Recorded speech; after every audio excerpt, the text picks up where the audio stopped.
How's it going, my fellow Halloween fans? Well, as the countdown to Halloween 2018 continues, today I'm going to be doing my commentary on Halloween 2's theatrical cut, and Halloween 2 is actually my personal favorite in the series, and all around I just really like this film, and I've been actually really wanting to do this for a while, just didn't get around to it till now. Anyway, I'm going to do the theatrical cut first, and then I'm going to also do the television cut, because there is enough differences, and I feel both it's worth it its own discussion. Anyway, like I said, guys, I'm going to start with the theatrical cut, and then there'll be another commentary for the television cut.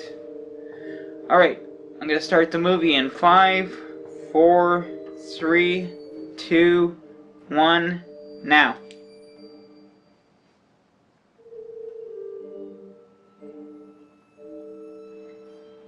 Yeah, I tell you guys, it's ironic that Universal Pictures released Halloween 2 back in 1981, and also they released Halloween 3, and now in 2018 they're releasing the new Halloween film, or distributing it, I should say, and that's interesting. Maybe that's a good sign. Even though, granted, I have a lot of high hopes for Halloween 2018. October 31st, 1978.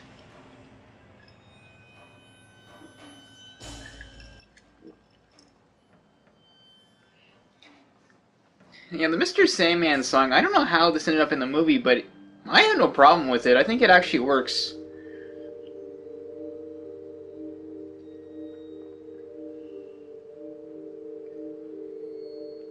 Yeah, in this shot, you see the front of the Doyle house, and some of you guys might not know this, but if you see the Doyle house today, the balcony where Michael gets shut off in the second film, which is in the front now instead of the back, you can't actually go on it anymore. Now they actually, instead of doors, it's windows. I don't know if there's like some sort of like legal reason for that now. Maybe the guardrails are too low, or maybe just like whoever owns the house now decided to seal it off. I don't know. It's interesting how things change.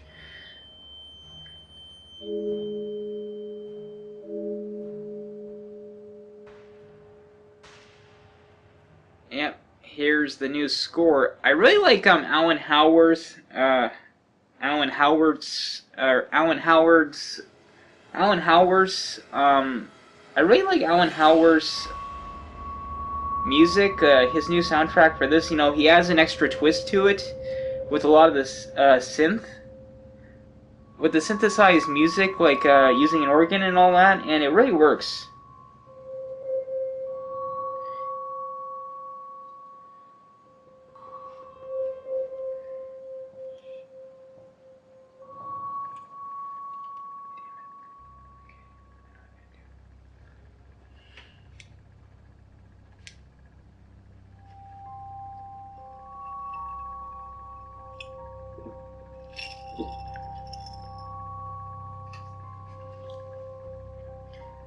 Yeah, one thing I really like about Halloween 2 is the new score. I mean, it's like I said, it's the original Halloween theme, but with a twist, using a lot of synthesized instruments, like he uses an organ. And Alan Howarth did a really good job. Like, I know John Carpenter worked on this with him, but he did a really good job. Like, I really like the score for Halloween 2.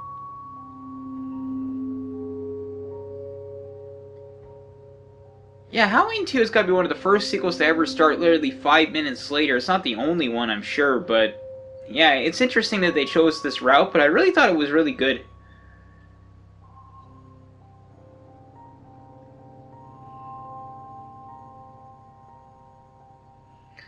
Yeah, Laurie can fight.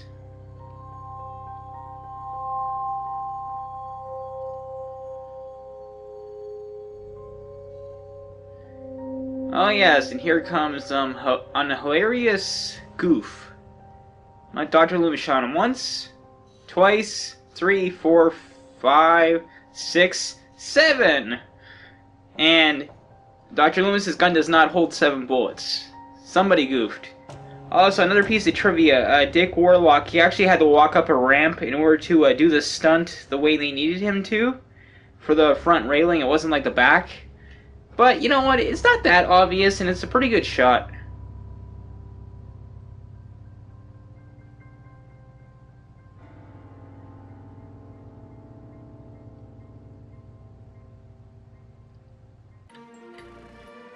Yep. Now Dr. Loomis discovers Michael's gone, and I like the impression on the lawn. It's like, creepy.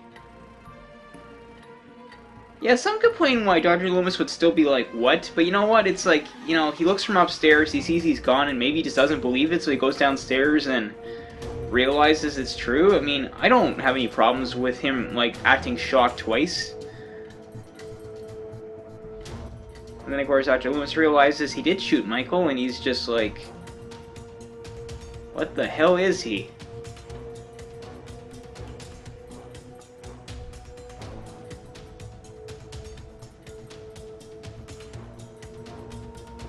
Oh yeah, here comes that neighbor.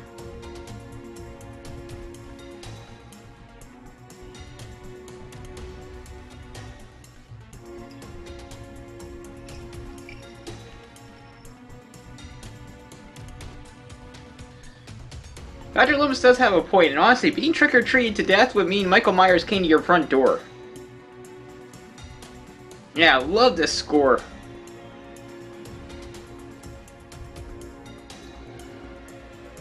Yeah, I remember that controversy with the Halloween 30th or Halloween 2 30th anniversary Blu-ray where Mustafa Akkad's credits were removed and replaced with Universal's credits.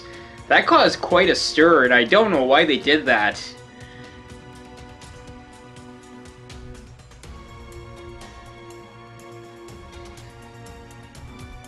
Yep. Here's Halloween 2's opening. Yeah, if I can, I would love to also try and carve the Halloween 2 pumpkin. It wouldn't be easy, but I'd like to try.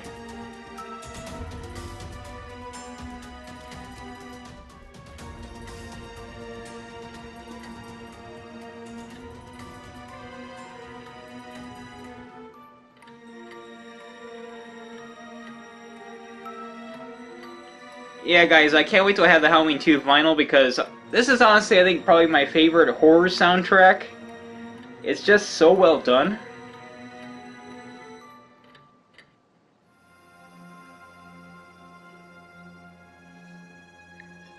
Like I said, it's the original theme, but with such a twist with all this, like the organ and all that, it really adds an extra dimension to it.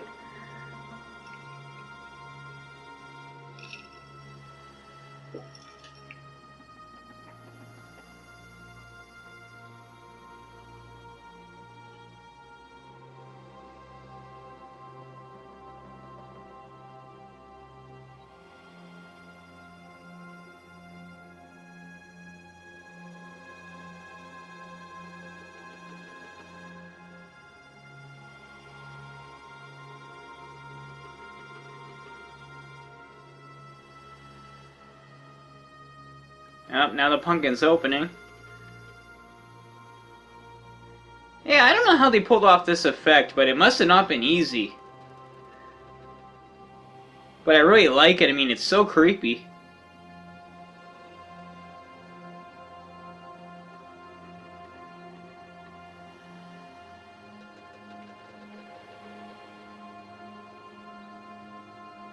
I know, everybody's hoping, the new Halloween film has like an opening like this, and I would love if it does. I don't know if it will, but I guess we'll have to wait and see.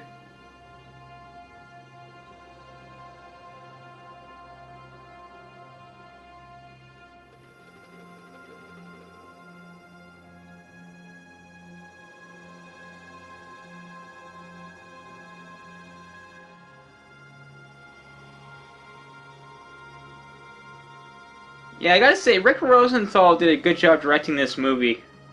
Granted, I know John Carpenter did a little bit of reshoots, but nothing major. Yeah, guys, I'm pretty sure this entire sequence right here, or wait, no, maybe not this part, but there's gonna be a part coming up. I know what John Carpenter, he directed, I believe, 1 or 2 sequences. There's been a debate over who directed what, but I think he only did like 1 or 2 sequences from what I know. Oh, there's that Doberman. Yeah, Dick Warlock said he was actually scared of the dog. One thing I gotta say, the camera operator, he does a really solid job. Like, you know, you would think he's Michael. And it's not actually him, like, it's obviously not Dick Warlock holding the camera.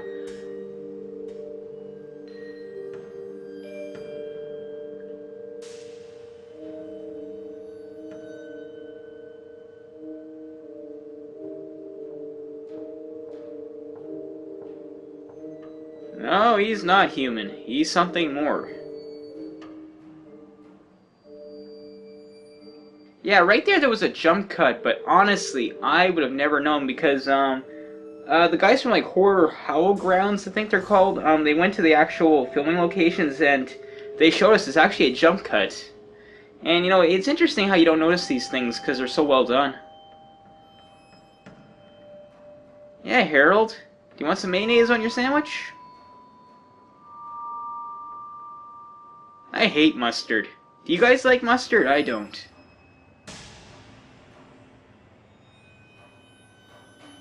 Yeah, he is asleep. Oh, Night of the Living Dead.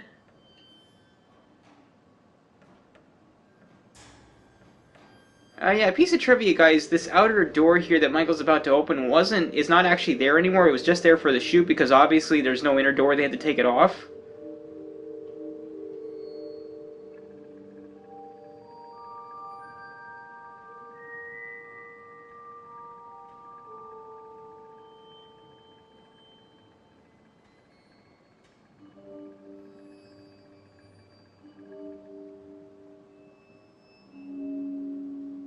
Yeah, that was a creepy shot of Michael leaving.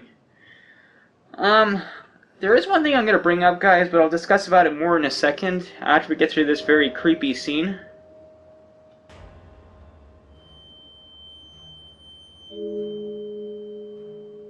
I should do a commentary on Night of the Living Dead. That would be so creepy, finding blood on your cutting board. Okay, I think this part onward, John Carpenter did direct this scene. He decided to add an extra death, and does a solid job, I'll say that much. One thing I've noticed people bring up is, I don't know if this is per se a goof, but, also, like, it's not happening yet, but in a minute we're gonna hear on the radio that, again, that, like, authorities had discovered 3 bodies. I think originally the scene would have been later in the film, but some stuff gets shuffled around a little bit.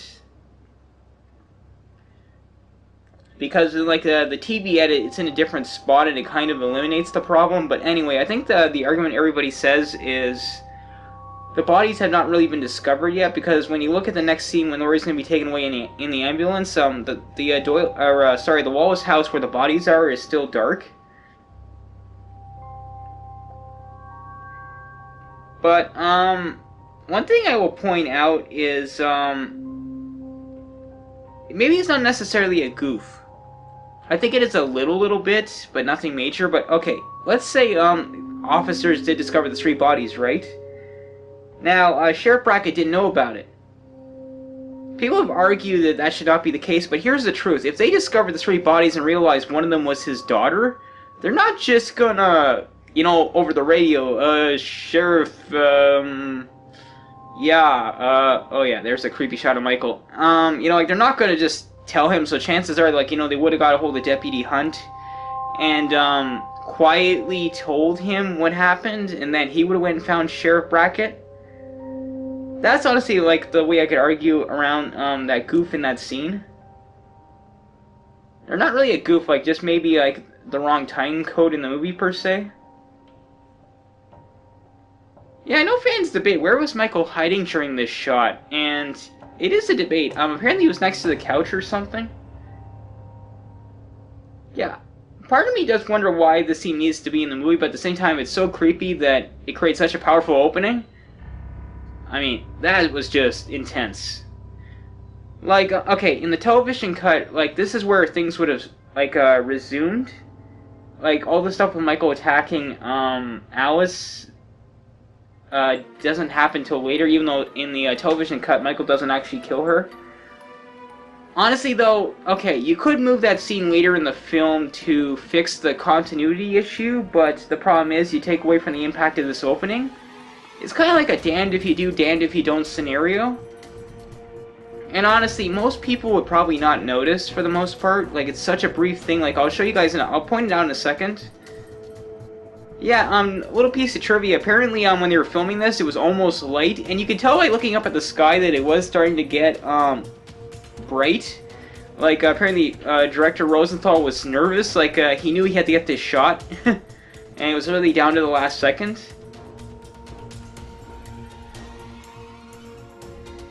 Yeah, poor Lori, she's been through a lot, and it's just the beginning. Alright, if you look across the street, you can see the Wallace house is still dark.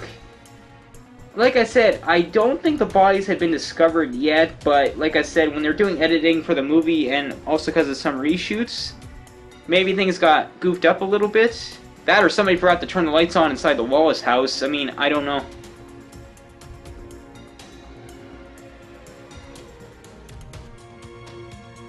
Yeah, you gotta feel bad for Lori. She looks pretty scared.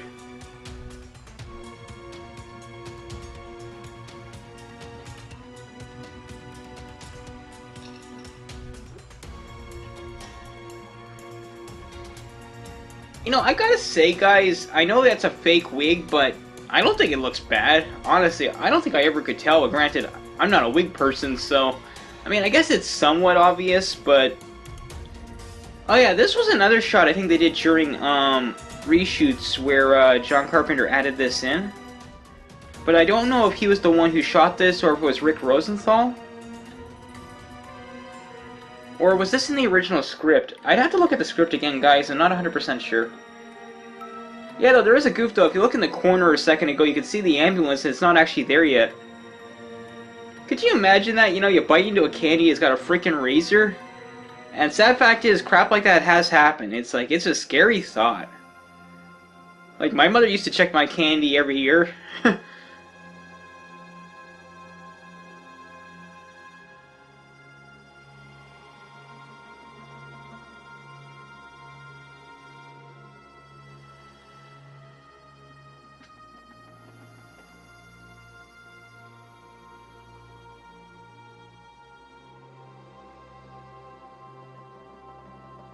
Yeah, you can tell Lori's definitely been through a lot.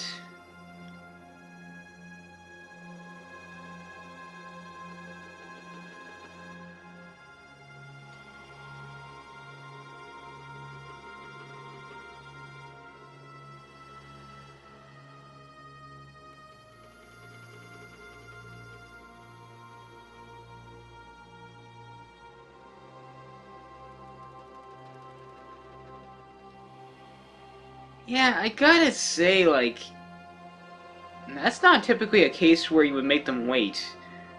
The kid seems to have lost a lot of blood, but granted, you know, only so many doctors available, so...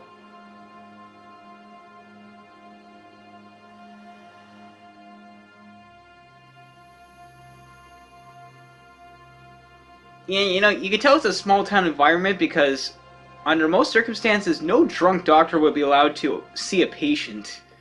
Clearly, this guy's like the only one available, and it's just like, really? Yeah, this guy was already pretty old in the movie. I think he was in his... Oh my god, was he 80? I think he was like 80 years old or something. Yeah, I think they actually they stuck a real needle into Jamie Lee Curtis's arm and took some blood out. And that's actually crazy that they would actually do that. At least I think they did. I'm pretty sure because I think I read they had to use a real doctor.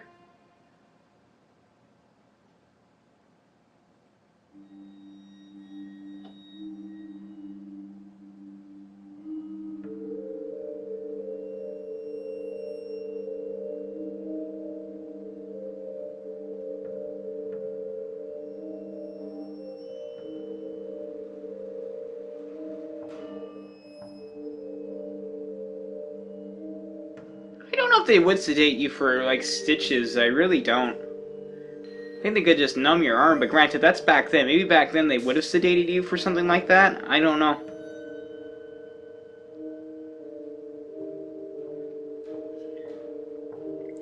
I think my grandfather had a flashlight like that years ago. I forget what happened to it. I think it was a similar model to the one Sheriff Brackett has. It looks cool.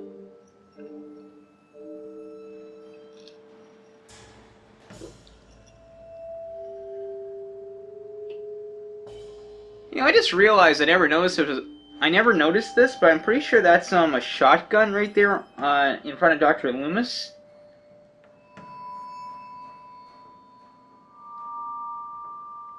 I think it's part of the cruiser, like I think every police cruiser comes with one or something. I think it's a shotgun from what it looks like. I could be wrong.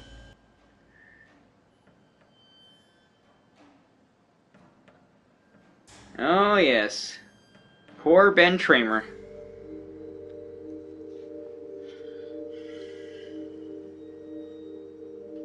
Yeah, Trick or Treat Studios, they actually do have a Ben Tramer mask. I would like to get the Halloween 2 Trick or Treat Studios mask, but I don't know if I can get it this month. I might have to wait. Did any of you guys get it? Let me know down in the comments what you thought of the mask.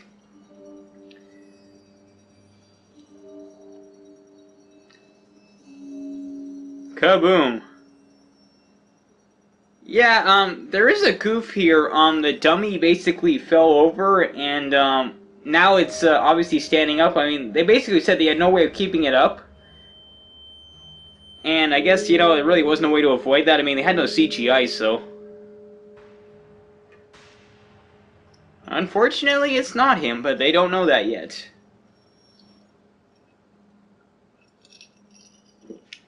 Deputy Hunt.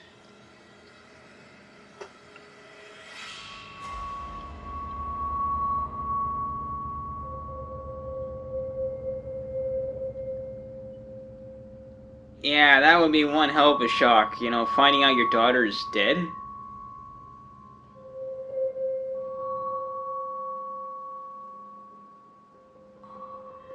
Yeah, I had dental surgery recently, and, like, they had to numb my mouth, and while I was still thawing out, I could barely talk.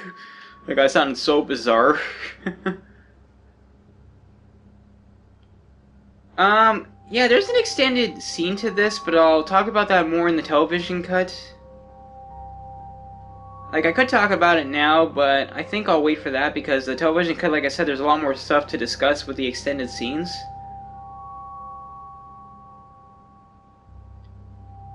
Yeah, I know there's been a lot of debate. Everybody's like wondering where's the interiors filmed for Halloween 2. Some thought everything was on a soundstage, but okay. I know the exteriors are at this VA hospital, and you're not really supposed to ever go near there, but some people do to get some footage of like the outside of the hospital. Now, my understanding, the inside, it was at some hospital near the airport or something. Apparently, like whenever they're filming these interior scenes, they had a bugger of a time because they had to wait until an airplane was not taking off, and they like literally would have a very short window to shoot the scenes. That must have been a pain in the ass.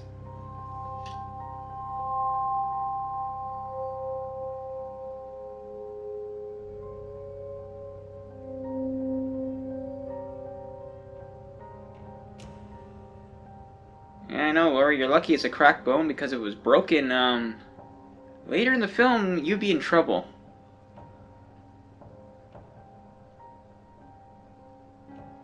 Yeah, I like, these little scenes between, Lori and Jimmy.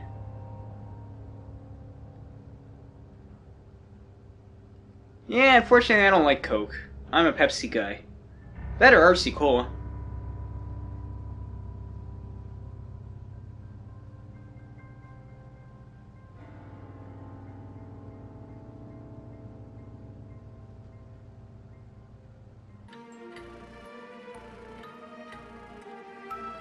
Yeah, there's been a debate, guys, if, there was an extra kill that was shot for the movie that was, never used. It's for this, girl right here who's talking to, like, one of her, reporters. I forget her name. Apparently, supposedly, she was gonna drive towards Haddonfield Memorial, and Michael was gonna be in her trunk. And then, she would open the trunk and Michael would slit her throat or something, but my understanding is that's not in the script. I need to look at the script, though. It is on the, Blu-ray, or no, it's on the DVD for the television cut, but I actually haven't had a chance to fully read the script. I really should do that. But my understanding is they never filmed it. I think it's only in the novelization. Poor Annie. I gotta say, Nancy Loomis did a great job, like, playing the corpse. I mean, I know she, slightly twitches her eyes or something right here. I don't really notice it much. Yeah, here you gotta feel for Sheriff Brackett. I mean, could you imagine that?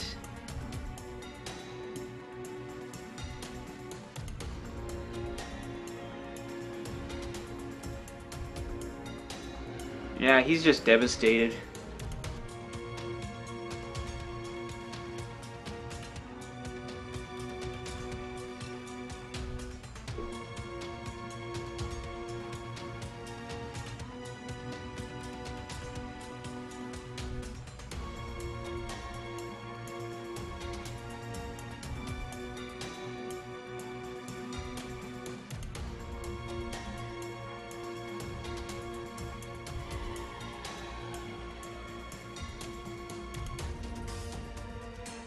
God, can you see the size of those giant cameras? It's like amazing how technology changes in like 40 years. Okay, 38 years. Halloween 2 won't be 40 until 2021.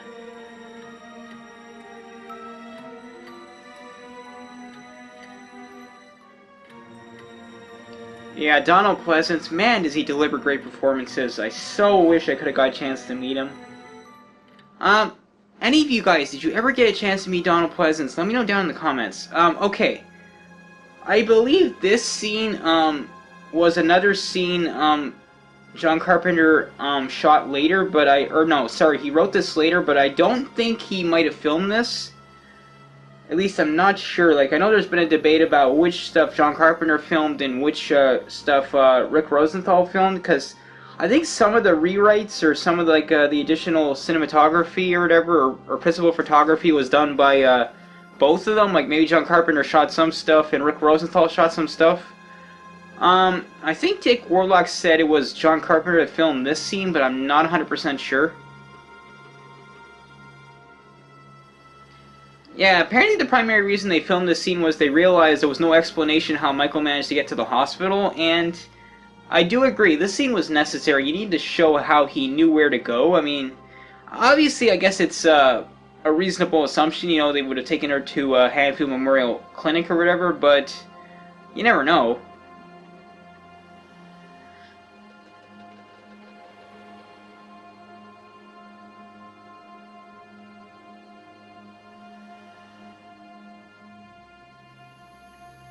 Oh yeah, here comes the kid with the boombox. Yeah, and there's actually a scene, a callback to this in the new Halloween film, and I really like that. Yeah, a lot of you guys probably know this, but that's actually Dick Warlock's son, the guy that's playing Michael Myers. That was his son he just bumped into.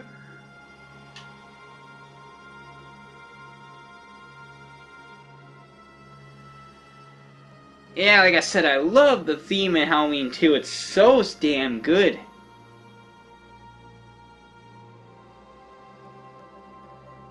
Yeah, I tell you guys, some people complain that Dick Warlock is too slow, but honestly, I think he's really good.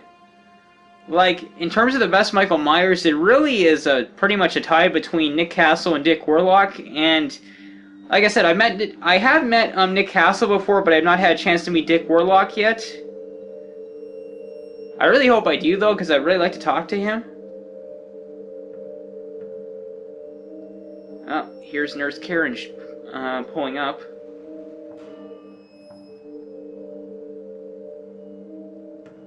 That's right, she's late. Mrs. Alice is not going to be happy.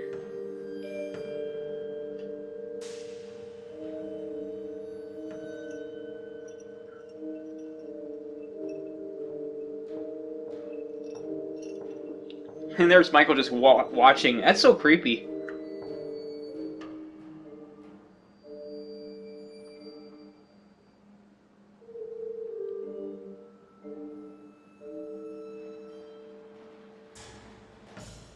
Yeah, I tell you guys, if you go into hospitals, some hospitals, they still have a lot of old TVs. It's really fascinating that they actually still, like, you know, they have all these old TVs, but you know what, I think it's for budgetary reasons, and you know what, I will say this. A lot of older TVs, they were built so good that they still work. I mean, today, I don't know what the average lifespan of a good TV is. Maybe 10, 15 years if you're lucky. I mean, I've had mine for my flat screen for like 8 years now, and it's holding up, so hopefully it continues to do so, because I really like the picture. Ah, there's Michael on the security monitor. And of course, Mr. Garrett has no clue.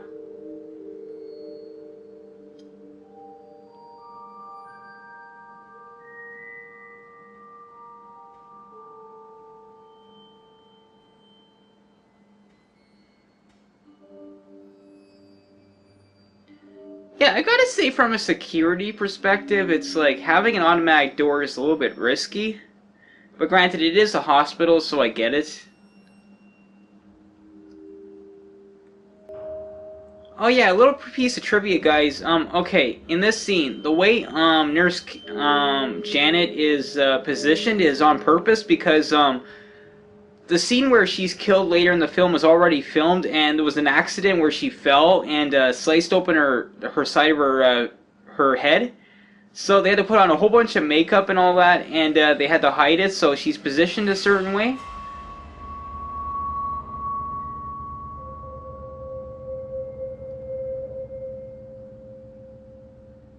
Yeah, I gotta say, Bud is an ass, but I would really like to meet the actor.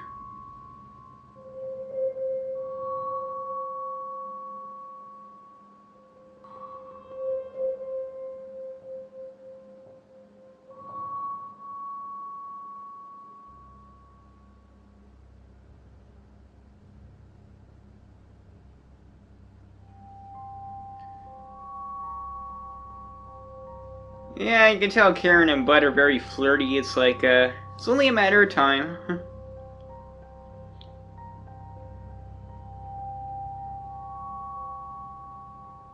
Yeah, this song Bud sings, apparently every time fans meet him at conventions, they beg him to sing it. Honestly, I admit if I met him, I probably would do the same thing.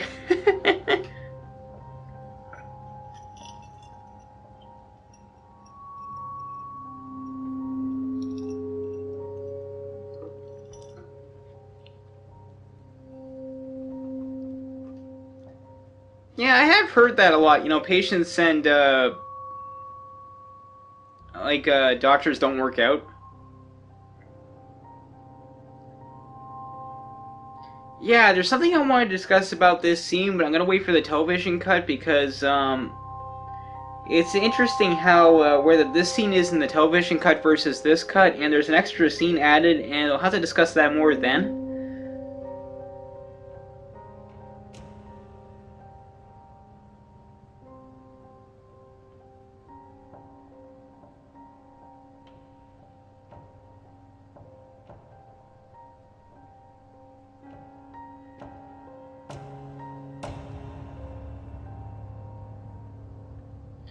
Yeah, one thing I noticed, guys, here you see Nurse Karen putting on like I think it's like a red, I guess, belt. But you're gonna see other scenes in the film with her character and her uniform, and she doesn't have it on. I think this is the only scene you actually see it. I just happened to notice that one time I was watching it. I was just like, oh, that's weird.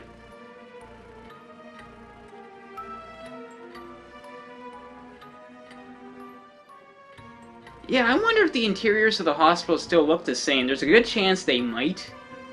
And that would be awesome if it actually was. I mean, could you imagine that, walking around the hospital getting to see the shots where they filmed it?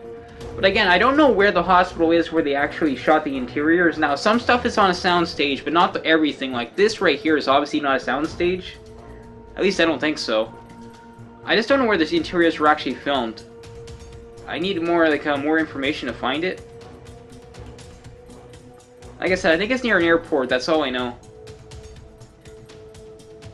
Yeah, there's an extended part to this scene between Jimmy and Lori, but again, I'll discuss that during the television cut. I don't know why it was edited out. So this is a good scene between Lori and Jimmy.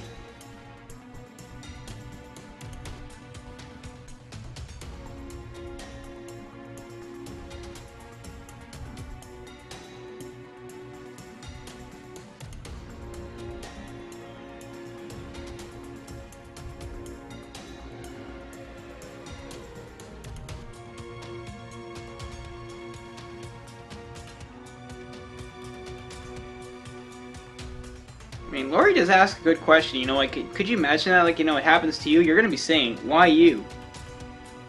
And it is a good question.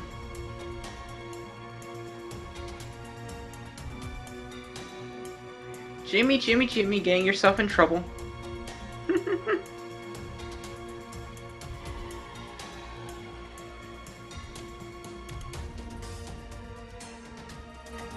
He has a good point.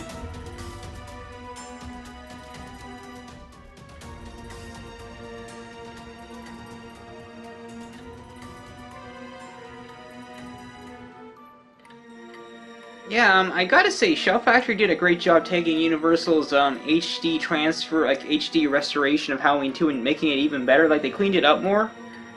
The only thing, though, is I still say I think I found the theatrical cut of Halloween 2 from Universal, the sound was a little bit better, but just a smidge. Granted, though, if you have surround, I don't think there's any major difference. Yeah, might go mess with the phone lines.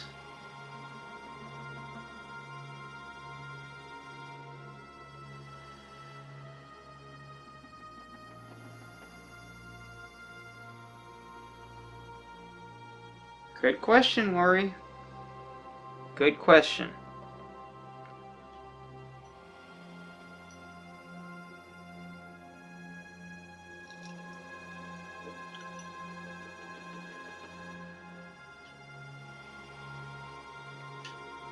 You gotta feel bad for Lori, it's like she knows something's not right. But she can't really do anything about it.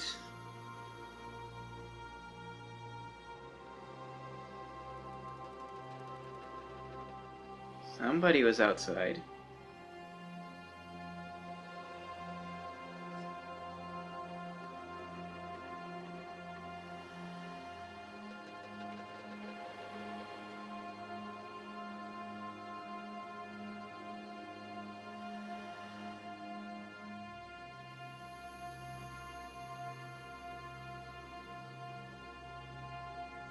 Yeah, I do wonder where Michael would have cut the phone line. I mean, it wouldn't be easy to kill every single phone line to a hospital. I mean, even back in 1981. It's a good question. Though, there is a major reason why, Mr. Garrett would go to the storeroom, but it's only in the television cut. I'll discuss that then. Yep, we can see that the door's already open, but Mr. Garrett doesn't see it yet.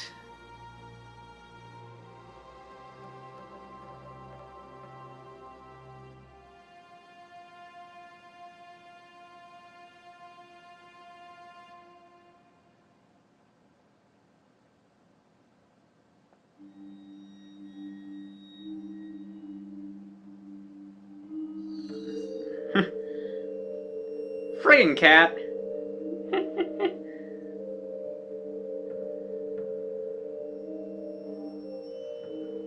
Ah, you gotta love cats.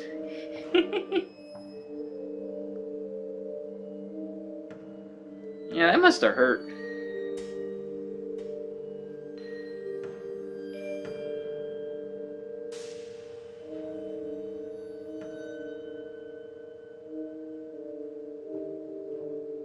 Now Mr. Garrett notices something's not right.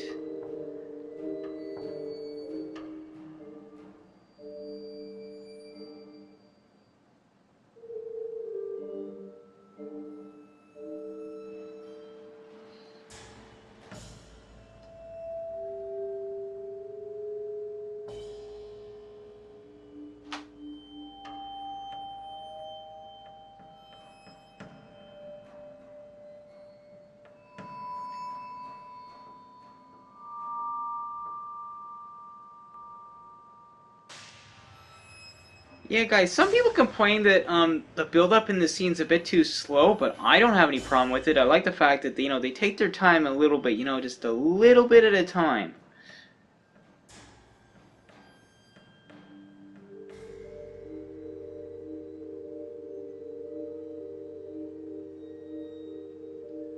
Somebody's messing around.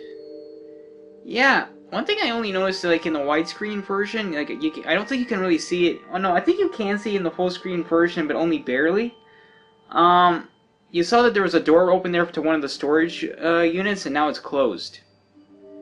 And now we know, and obviously we know why, because Michael's hiding in there.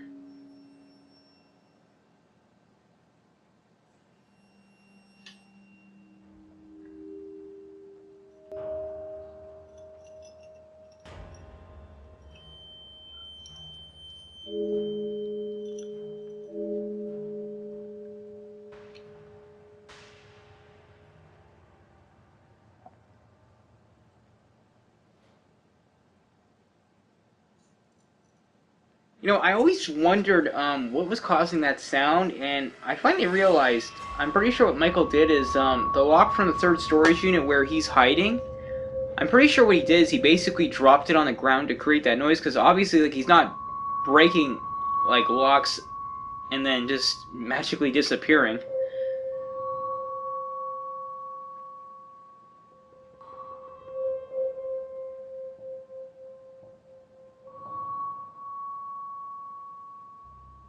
Yeah, it's like, why did you bother checking in there for? It's like nobody's in there.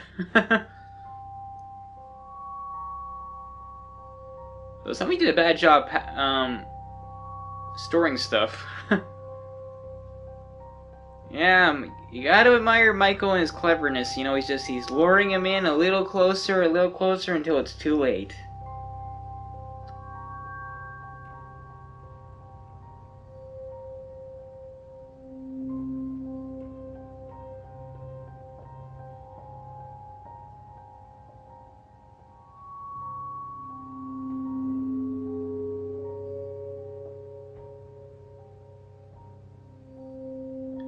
If only you heard Michael breathing. If only. Wait for it. Sayonara. And that was actually a good kill. A lot of people like. I remember back in '81, this film took a lot of.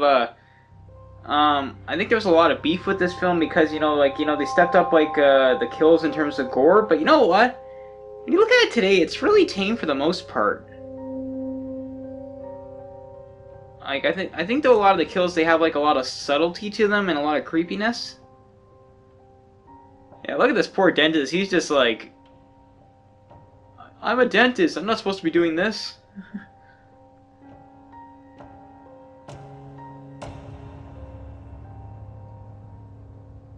God, I just had dental surgery too. It's like, this is an ironic scene for me.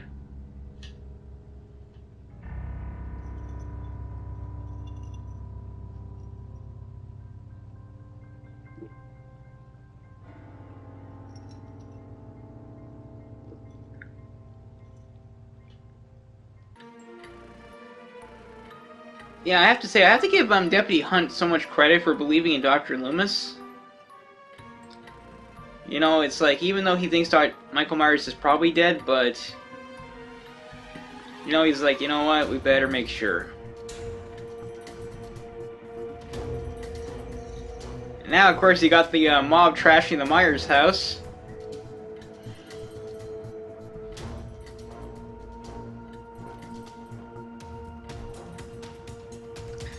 I almost wish I could be there, because I would gladly throw, like, one of the rocks.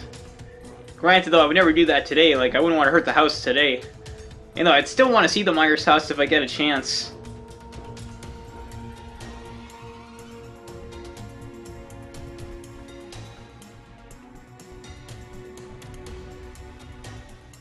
Yeah, I was right. That is a shotgun, because Deputy Hunt's car has one, too.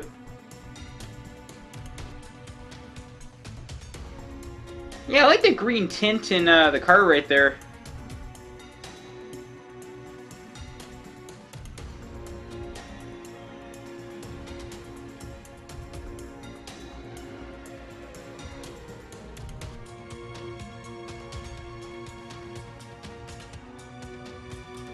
Don't mess with Deputy Hunt.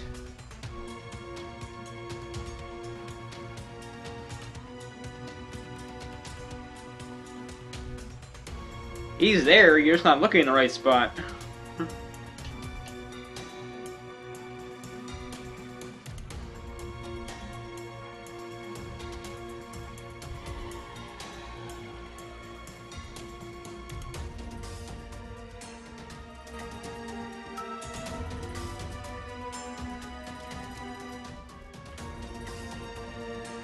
Yeah, Dr. Loomis keeping that later is gonna have a major importance later.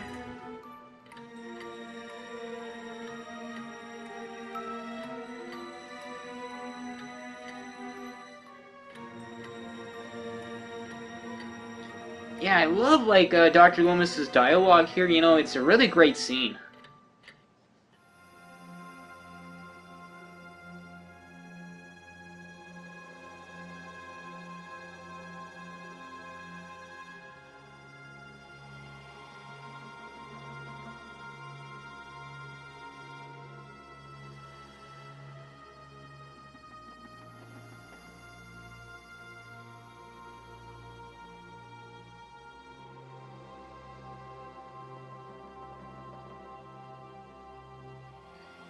Oh yeah, I think it's the kid on the right. I think that's Dick Warlock's other son. Ironically, like I said, both his sons are actually in the movie. Small world. That's right, they realize here that it's probably Ben Tramer on the slab.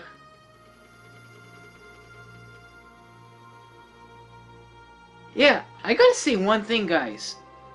All the years I watched Halloween 2, I never once thought to myself, why are the lights off all of a sudden? And apparently even test audiences said that when they decided to get rid of the scene where they kill, like where Michael kills the power. I'll talk about that more in the television cut, but I think only one time I was like, where's the lights? After years of watching it. Like, you know, it's funny how for a lot of people they're just like, it doesn't really click with them. It's like, where are the lights? Yeah, these are some really great shots. I mean, it is the same cinematographer, and I don't know if it was the same camera operator or not. I don't think so, but I could be wrong. But really great shots. Oh yeah, this scene.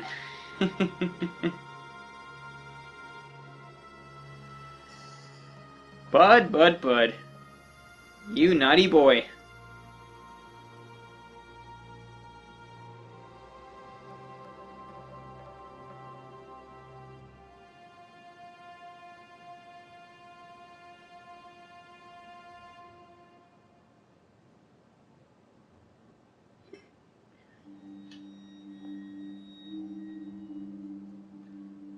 It's like, man, you're trying to get some. That's not the way to do it.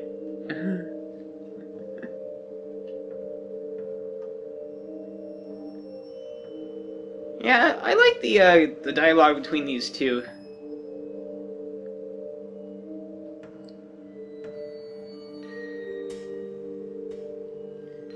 Yeah, one thing a lot of people say, guys, is they say a lot of hospitals don't have like therapy suites. It's like, it's true, not every hospital would, but at the same time, like I've heard some employees like, I work at a hospital. If I had that, I'd be using it. It's like, chances are those type of rooms are kept hidden from most of the staff because they don't want somebody who doesn't need it to be using it.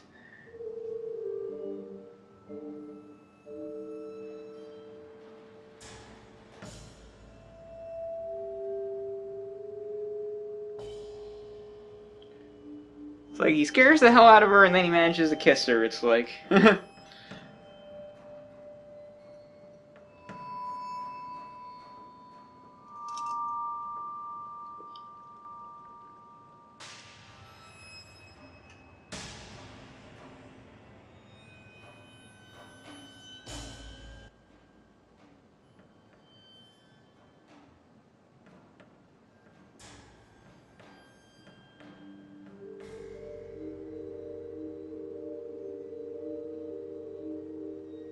Yep, here's Lori in her dream.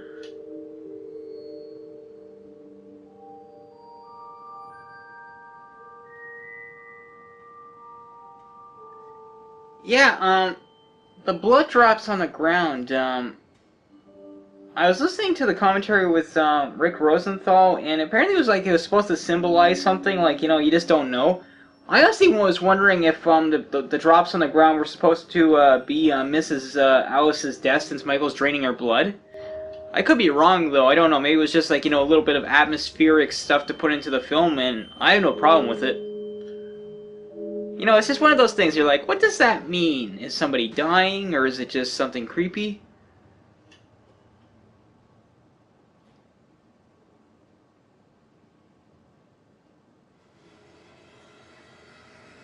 And here's Nurse Karen getting undressed. And, of course, somebody's watching. It's like, what, you can't wait 10 seconds?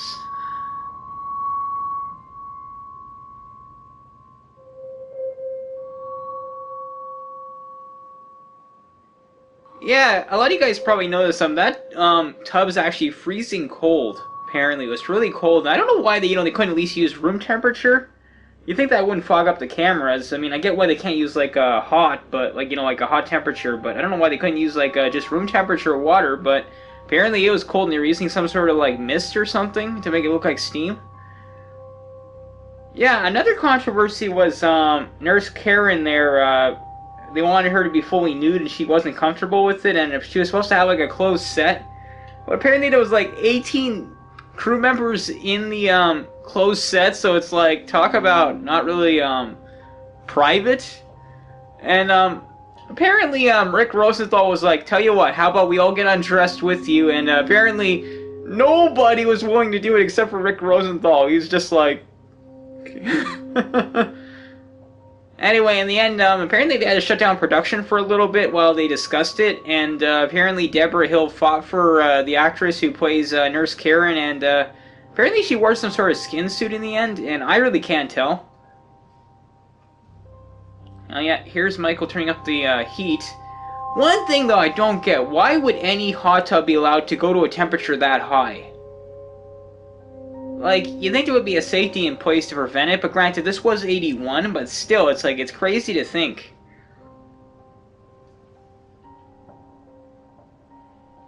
She's got a point, bud.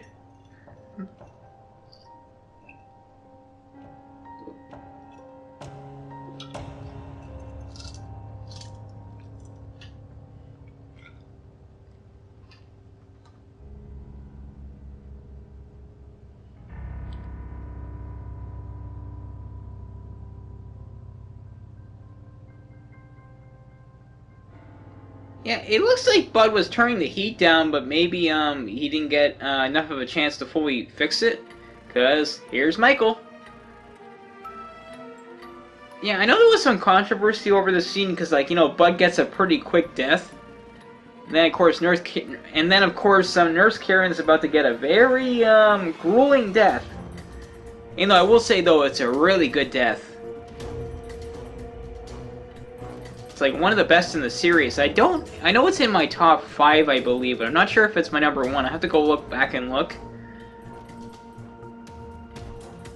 Oh, poor Karen. If only you could have seen. Yeah, this is so creepy that, like, right here, it's like she has no idea. And Michael puts his dirty hand on her and she has no clue.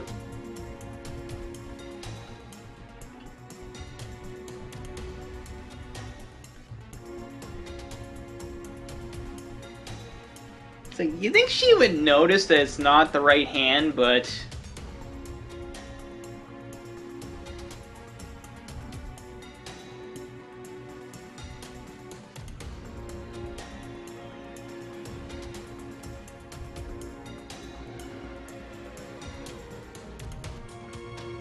Not Bud.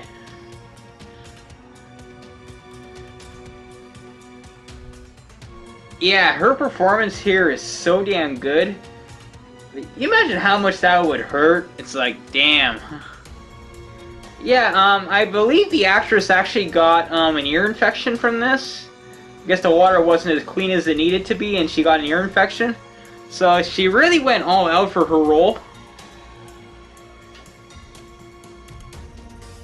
Yeah, man, she went out in agony. It's like, poor Karen. Yeah, some complain about this scene here in the classroom, like, why would Michael break into the classroom and do what he does, but honestly, I find it interesting. Like, right here, Michael stabbed this bunch of pieces of paper, and it's, like, supposed to represent his sister.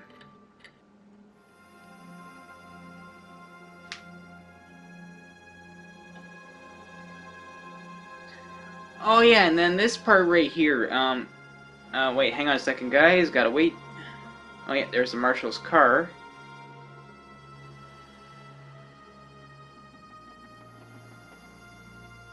Sam Hain. Apparently, that's not how you pronounce that. I think it's like some Sahal or something.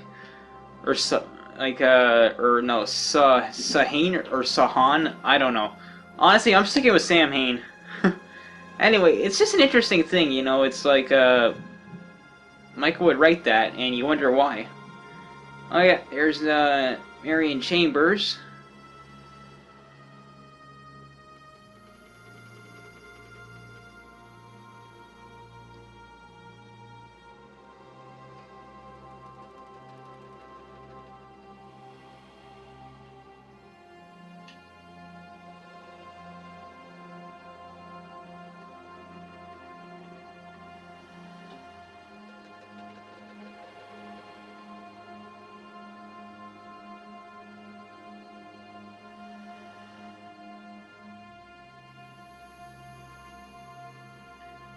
Yeah, smoking in school. That's not something you can do today, and I don't even think you can do that back in the 80s.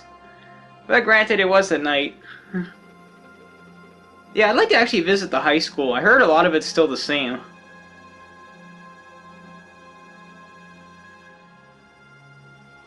That's one thing you can count on. Schools rarely do like major changes. It's just because of budgets. Like budget constraints. I mean, they're not going to do massive renovations if they don't need to.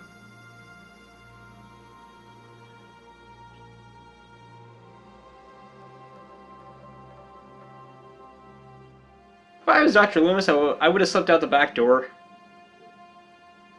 Yeah, there's Michael on the security monitor. That's a great shot.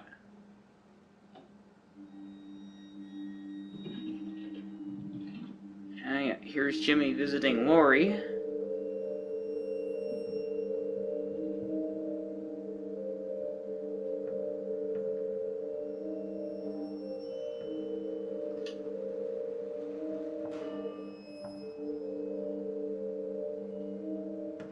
Yeah, this is one part of the movie where the transfer is not 100% perfect.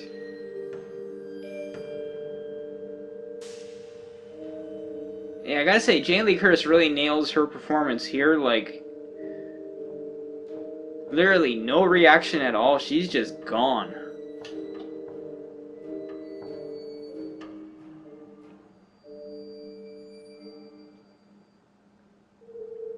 The only thing I don't know how she was able to do is keep her eyes open while they shine that light at her. I guess maybe the actress who plays Nurse Jill had to hold her like upper eyelid to keep her from shutting it.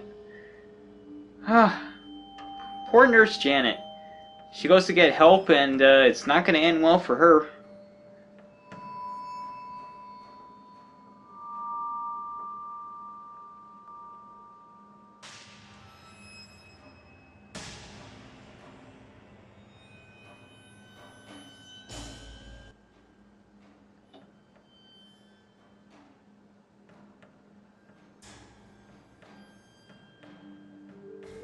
I would not have gone in there. I would have been like, okay, I'm going to go back and get somebody.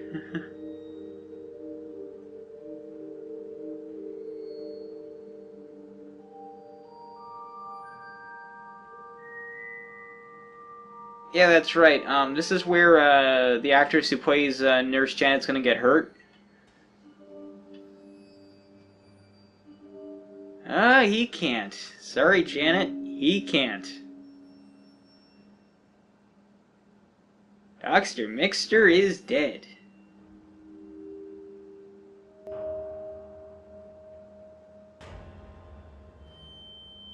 That's so creepy. And then, of course, I just love the reveal on Michael here, like similar to the first film. It's so chilling.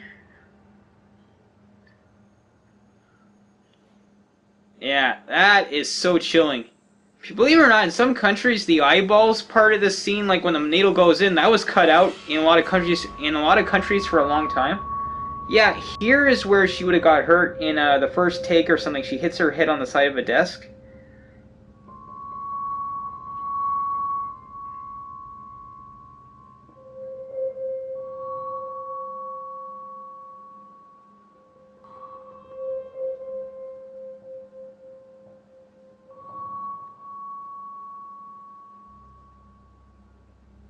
I'm wondering if that's where Michael grabbed Mrs. Alice, but no, I doubt it. He would have got her on the other floor.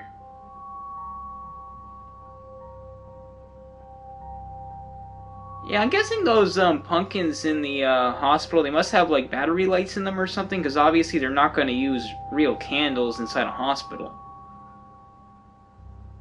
I would assume.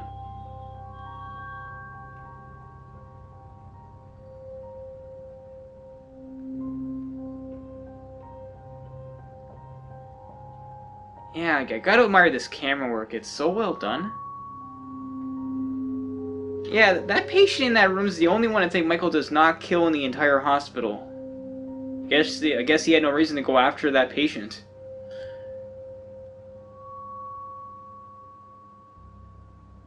Yeah, Michael's coming in closer.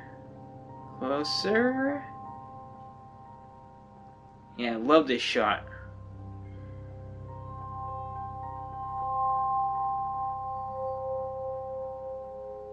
Creepy.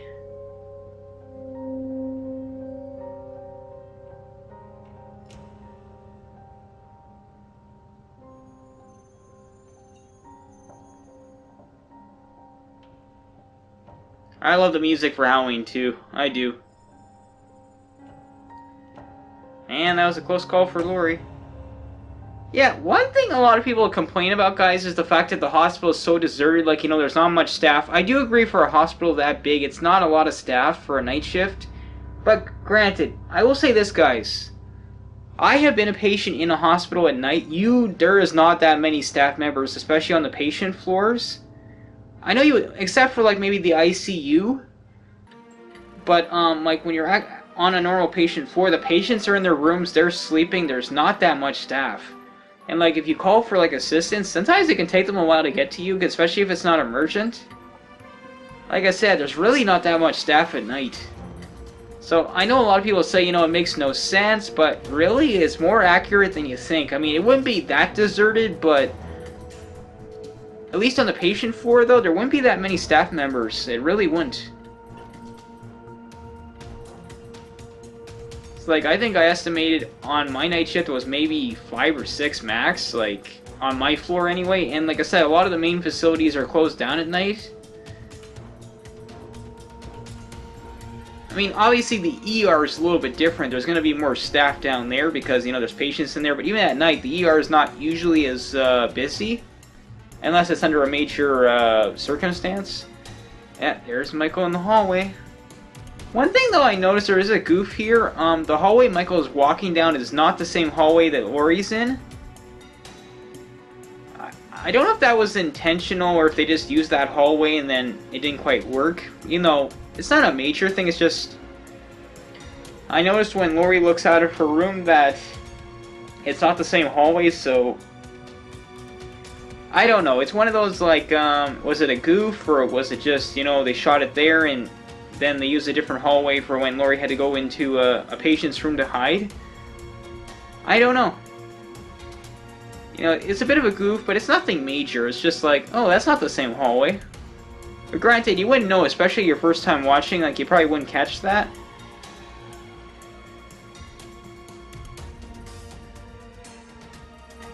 Yeah, did any of you guys order the new Steelbook edition of Halloween 2 that's coming out later this... would have been out. I think it's going to be released by the time this commentary is up. I have it reserved from Scream Factory.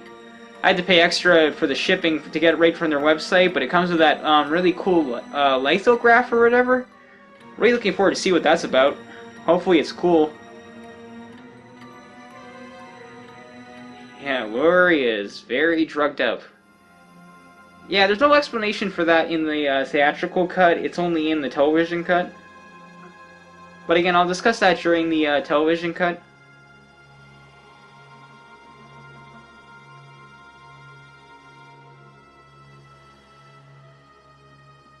Yeah, you gotta feel bad for Dr. Loomis. You know, he's trying to find Michael and now he has to leave.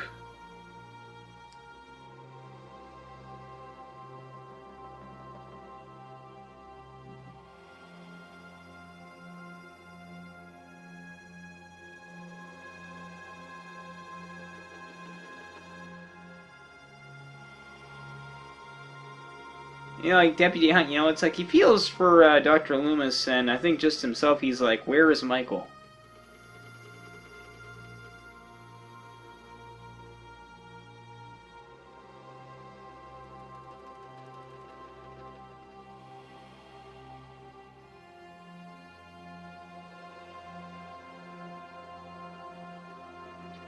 I really like this scene. Some people have complained, you know, like you can't 100% tell that Michael's really so close to Jill. Like Nurse Jill, but really you do once you realize when she walks around the corner that Michael's a lot closer than you think, and obviously she's gonna know the second she heard it. Like, Michael was actually pretty close to me, but you know what? It's not easy to like reveal which hallway he's in compared to her. It really is not. What are you gonna do? Multiple camera angles? Though it's creepy, like all these scenes are really creepy.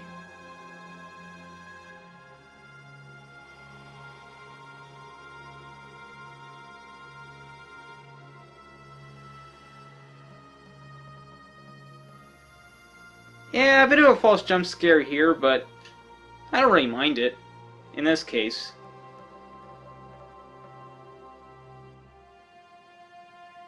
There is an extension to this scene, which maybe should have stayed in the film. I'll talk about that more during the television cut.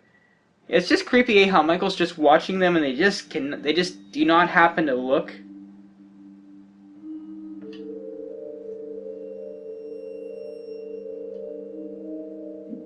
Yeah, again, I love the music. It is so solid.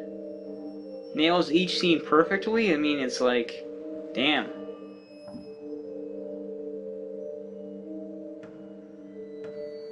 Ah, poor Lori.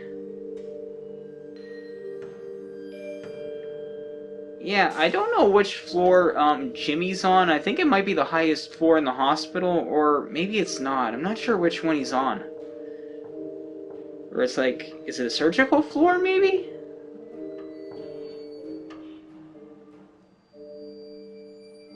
Yeah, I think it's a surgical floor. Yeah, major surgery, minor surgery.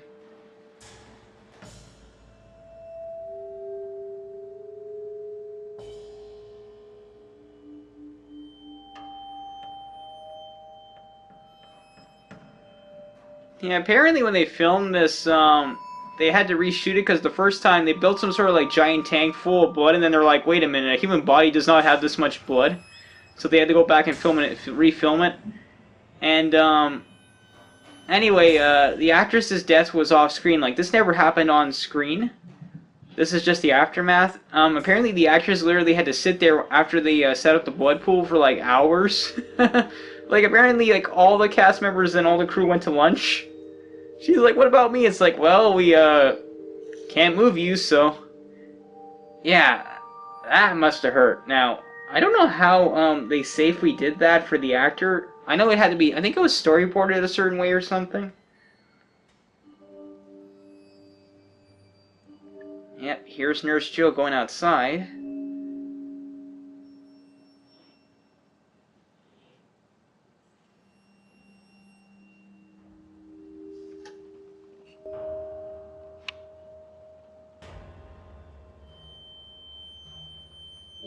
Yeah, she's trying to start her car, and it's not happening.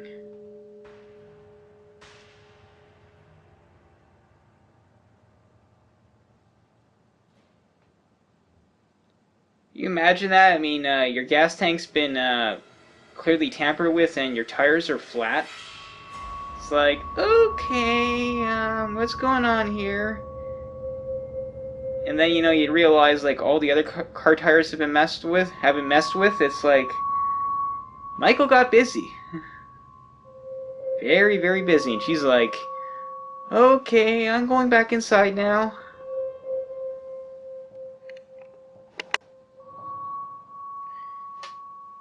Unfortunately, though, for Nurse Jill, going back inside is not going to end well for her, though. The question is, was Michael outside watching? Like, if she had made a run for it, would that have made a difference, or would Michael have actually caught her? I do wonder that, but we'll never know. At the same time, though, some could argue Nurse Jill going back inside kind of saves Lori's life, because as she was walking down the hall, Michael may have came around the corner and she might not have seen him until it was too late, but I think Lori may have, like, turned around the corner just before Michael appeared. Maybe she would have dodged him? I don't know. Yeah, I love the music right here, you know, it's just very creepy but subtle. And, you know, it's just like, hospital's deserted. Like I said, this was a perfect location and setting for Halloween 2. It really was. Nurse Jill, if only you had seen Michael on the side.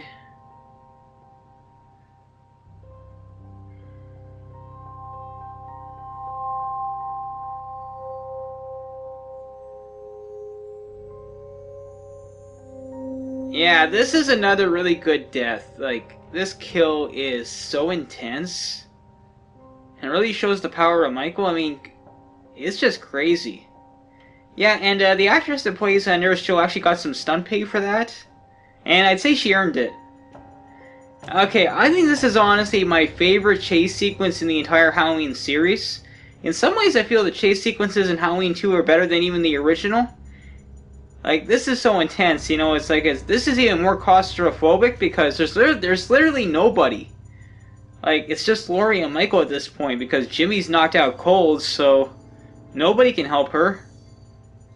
I mean, sure, the original has that too, but not to the same extent.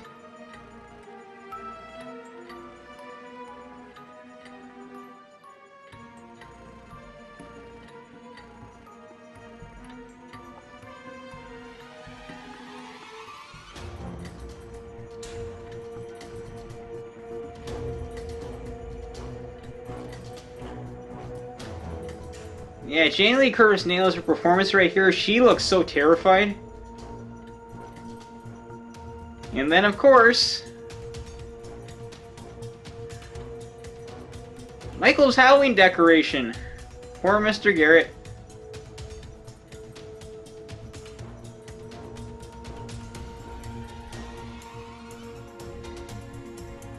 Yeah, this scene is so intense. God, you imagine they having to, like, climb that with an injured leg? It's just like... I mean, I would too, but it's just like, damn. And, like, that scene's so close, you know, it's like...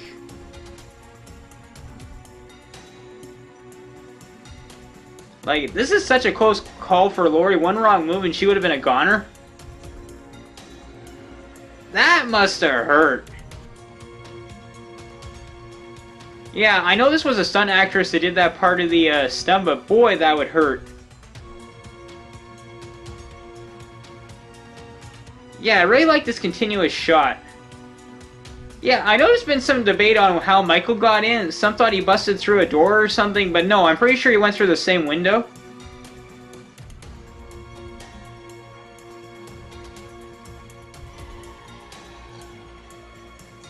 Michael's coming! Yeah, I love the execution of this entire scene. It's so intense. It's like Laurie's like, come on, you damn elevator! Come on!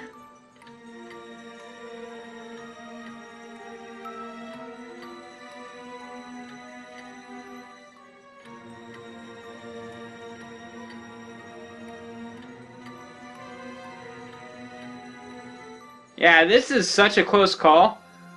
Someone pointed out something. They said that elevator door should have gone automatically back open since Michael put his hand there, but not necessarily because this was 1981. And elevator door sensors probably were not the same as they are today. So there is a chance, depending on where your hand is, maybe it wouldn't fully reopen, like maybe it would take a few seconds. And since he gave up and took his hand away, it probably allowed the door to shut. Like, I don't know, you'd have to find an elevator from back then and try it. Though, be careful doing that.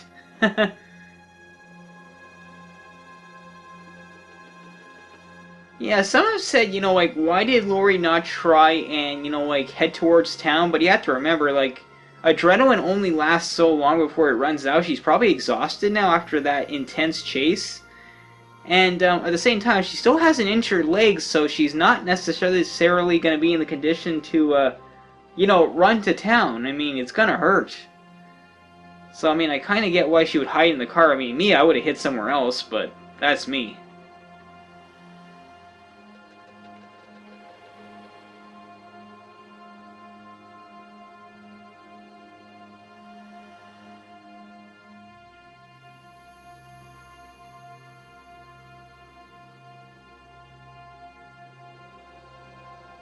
Yep, there's Dr. Loomis leaving town.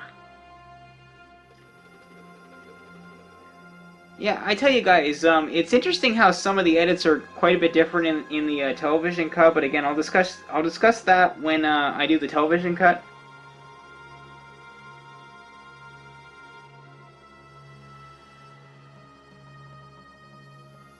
Yeah, I like this speech Dr. Loomis gives about the druids.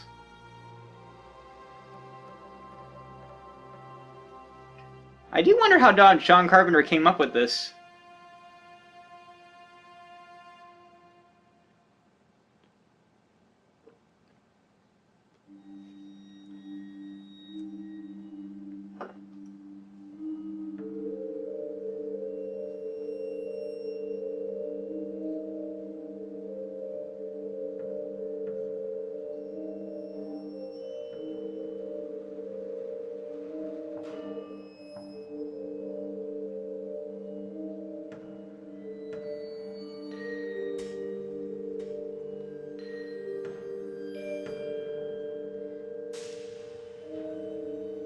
Yep, this scene here is where everything changes for the series, which the new film is basically undoing.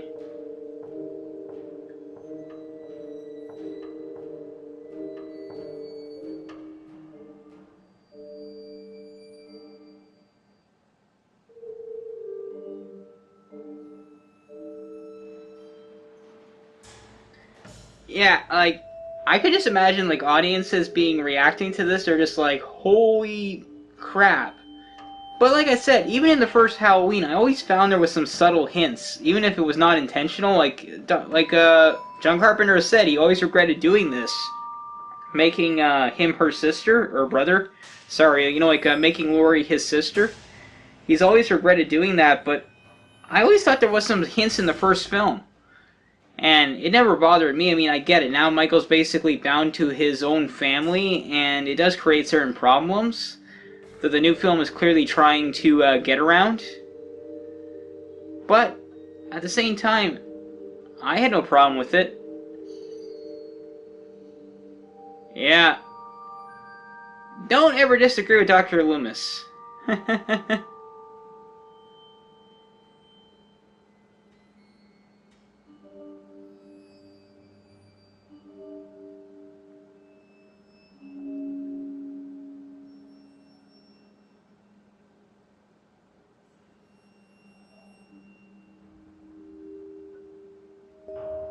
Yeah, it's like for a second you're like, is that Michael?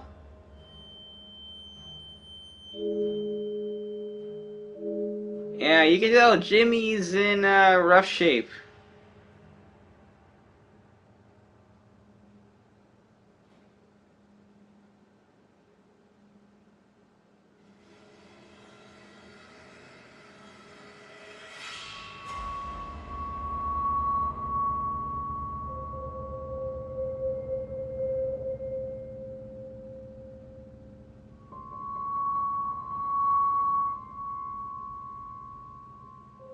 It's like, really, Jimmy? You had to pass out and make all that noise? But granted, you know, Jimmy probably has a massive concussion, so I really can't blame him. Yeah, one thing though everybody does debate is, did Jimmy die right here or not? It really is a debate, because in the television cut there's obviously an extended sequence to the ending where we know that he does live, but in this version we never find out. At least not till Halloween 4, where it's implied that he probably was like Jamie Lloyd's father, but that's in Halloween 4, so.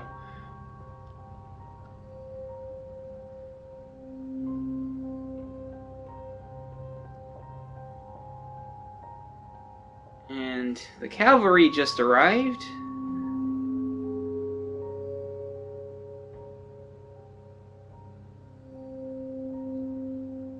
Well, also your life, but that's more your own fault.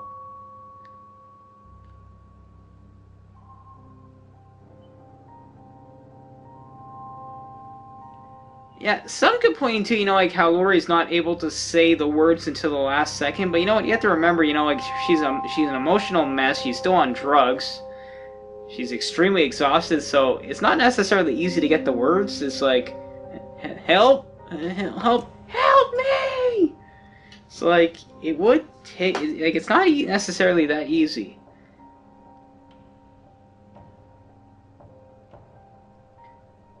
Oh yeah, guys, you see that water tower there in the background, or like the tower? That was actually built for the film to hide a palm tree. That's why it's not there anymore if you visit the hospital. There's Michael. Yeah, that's a good shot. Apparently they had to use some really wide lenses, but it works. Yeah, I love this chase sequence too. It's really creepy.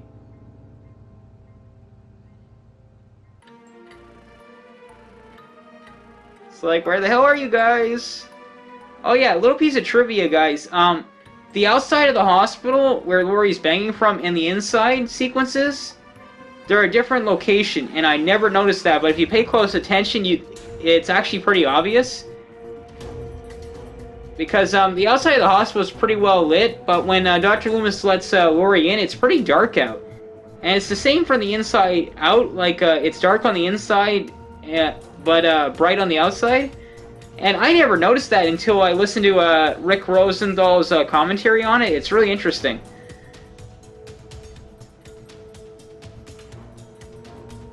Yeah, Dr. Loomis actually only manages to hit Michael 4 times here, because one time goes into the light box. Oh yeah, and that glass Dick Warlock had to walk through playing Michael, that was literally like another one-shot deal because it's very expensive glass, but he nailed it on his first attempt. Yeah, Marshall, stay away from Michael. Really?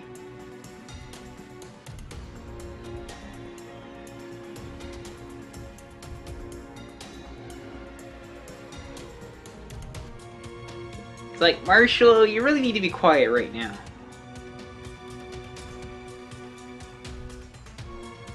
And don't go near Michael!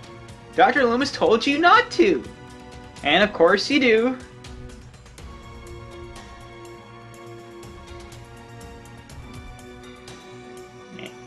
That's a good kill. I'll discuss the alternate take in the television cut when I do the television cut, but I definitely prefer the Michael slicing his throat. And now they're like, oh shit. Yeah, I saw this picture in one of the DVDs. It's part of like a photo gallery. It shows Dr. Loomis and Laurie going down a flight of stairs. Now, I don't know if this was just for promotional materials, like, you know, maybe they shot some special photos that actually were not, like, part of the film, you know, like, they'll do that, but I'm wondering if there was an extended chase sequence that was never used. There's Michael. Can you imagine that? You know, like, you see him coming and you're just like, what do we do? I mean, literally, there's, like, no way out.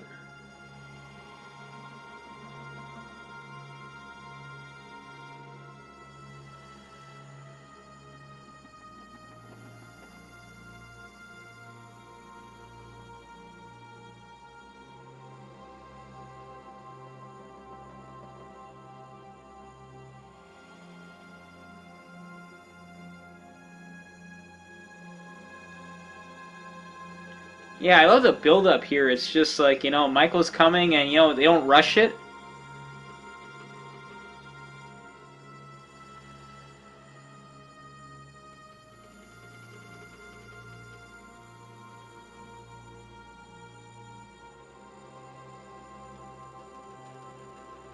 Yeah, that's a creepy shot of Michael.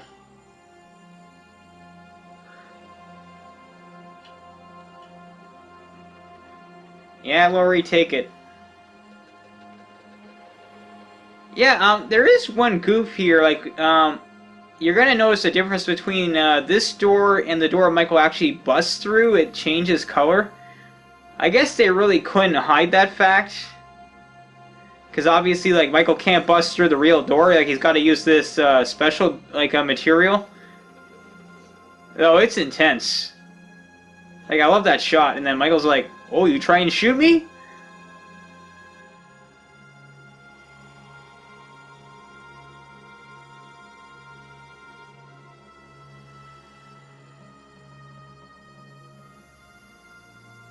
Yeah, Dr. Loomis is out cold, and here comes Michael. Yeah, that is such a terrifying shot.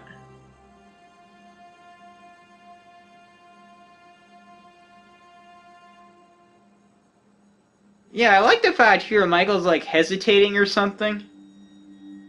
It's like, huh? Oh, never mind.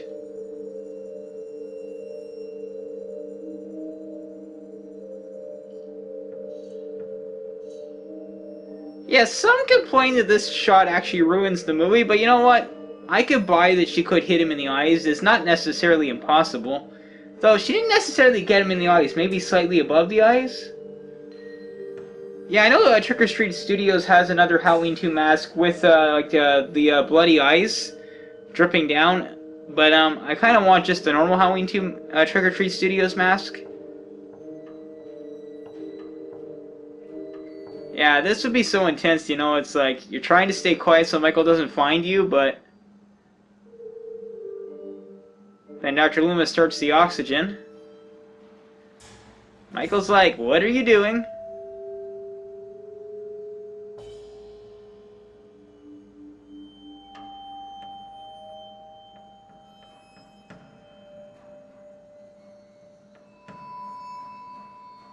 It's like, where are you?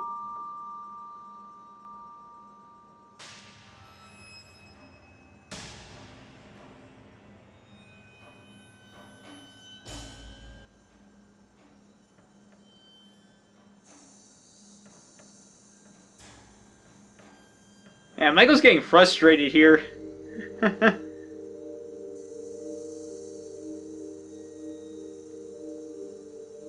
He's like, where are you?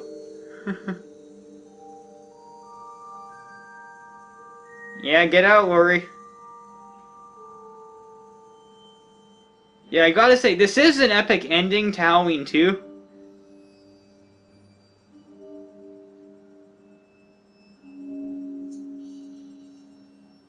I mean, I admit, if the Halloween series had ended here, this was the best way to go out. I mean, a really intense ending.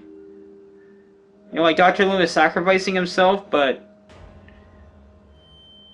like, it's really intense.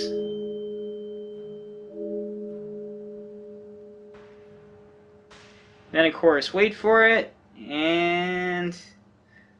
there's Michael. Yeah, I know there's a goof right here. At first, you see Michael walking here. He's like next to the stretcher, and then of course, now you see he's actually behind the stretcher. They had to do that in sequences because they can only keep him on fire for so long. But I don't know why they didn't show the part where Michael's walking behind the stretcher and then next to the stretcher, and, you know, like just fix the goof. But they never have. Yeah, that's a really good shot. That's creepy. Yeah, I wonder what they used here. I guess like smoke machines or something? Or like fog machines, I guess?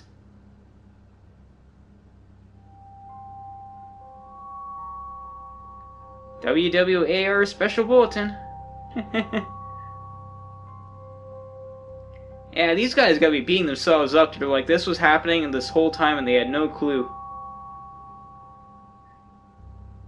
Yeah, Michael definitely killed quite a few of them in the hospital.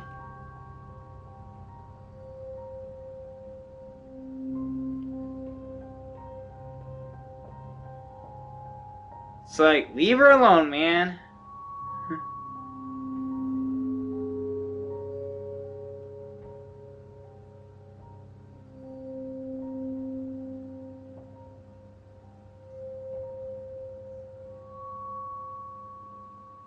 Yeah, Lori's definitely been through a lot.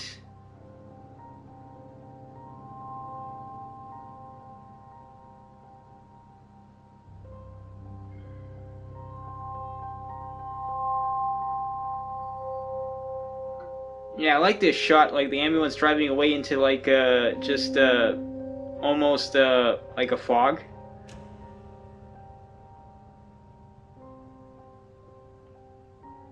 I actually do like this ending, but at the same time, like I do like the happy ending in the television cut, but in some ways I do prefer this one. It's debatable.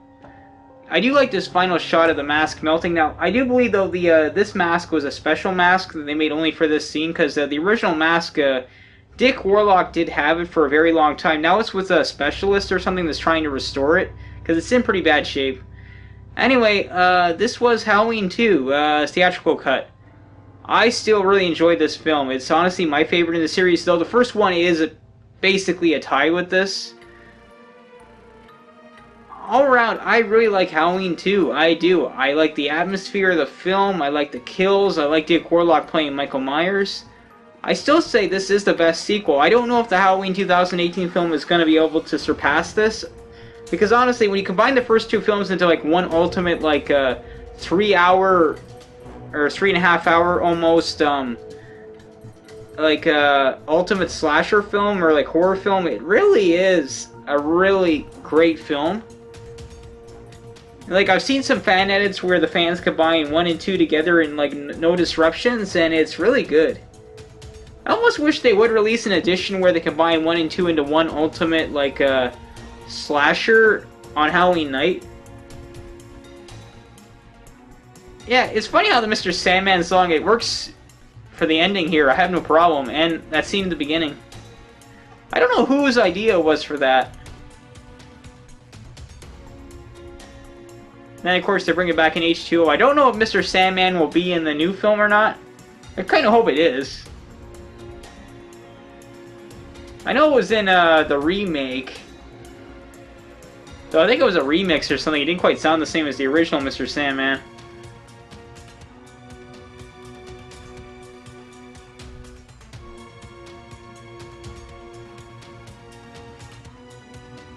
Let me know down in the comments, guys, what do you guys think of Halloween 2? Where does it rank in the series for you? Like I said, 1 and 2 are pretty much a tie for me.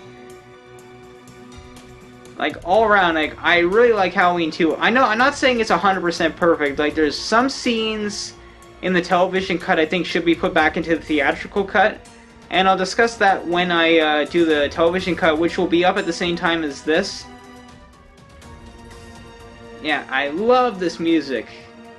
That's right, Dick Warlock was not only playing Michael Myers, he was also the stunt coordinator, and he also played, I forgot to mention this, the cop who he basically hits Ben Tramer, that was actually Dick Warlock.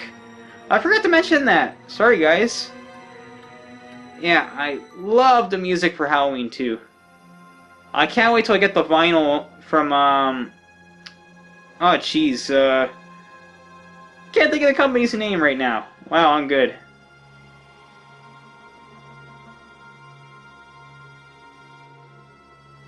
Yeah, Alan Howarth, though, you know, he did an excellent job with the score for Halloween 2. I know John Carpenter worked with him on it, but all around, great job. Like, I like the organ instruments and that, like, it really enhances it.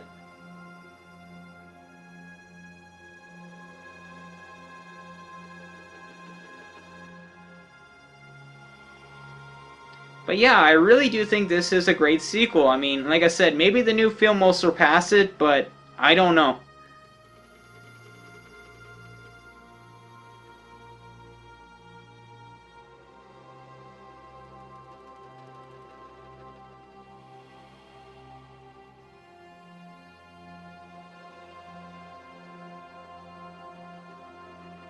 Oh yeah, the website for the Halloween 2 and Halloween remastered vinyls, I think it's Mono, if I'm not mistaken.